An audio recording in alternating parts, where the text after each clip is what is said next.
જેતપુરમાં સરકારી હોસ્પિટલમાં આગ લાગવાની ઘટના બની હતી, જો કે ફાયર બ્રિગેડે સમયસર પહોંચી આગ પર કાબુ મેળવી લીધો હતો અને ત્યાં મોકડ્રીલ હોવાનું જાહેર કરાયું હતું।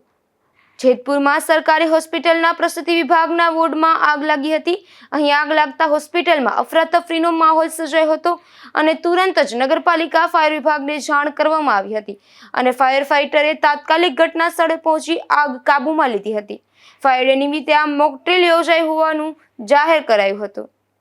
આજે જેતપુર સિવિલની અંદર એક આકસ્મિક બનાવ બનેલો આગ માટેનો, એના માટે અમે નોડલ ટીમ અત્યારે જે સેફ્ટી વીક હાલે છે ફાયર ડે,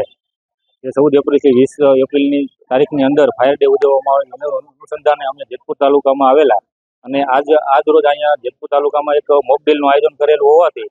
જે ફાયર નગરપાલિકાને કોલ મળતા તાત્કાલિક ઘટના સ્થળ પર આવી અને જ્યારે પણ આગનો બનાવ બન્યો એની ઉપર પાણીનો મારો ચલાવીને અંદર જે ફસાયેલા માણસો હતા એને બહાર કાઢીને હોસ્પિટલ દ્વારા એમ્બ્યુલન્સ દ્વારા એને બહાર ખસેડવામાં આવ્યા હતા અને અમે જે રેસ્ક્યુના સાધનો લઈને આવ્યા છે એના માટે આજ સિવિલ હોસ્પિટલના સ્ટાફને કેવી રીતે આપણે અકસ્માત બનતા હોય અને આગ લાગે ત્યારે શું પગલાં લેવા એના માટેની થોડીક ફાયર અને ટ્રેનિંગ પણ આપશું। એના માટે આજે એક આયોજન કરેલું હતું।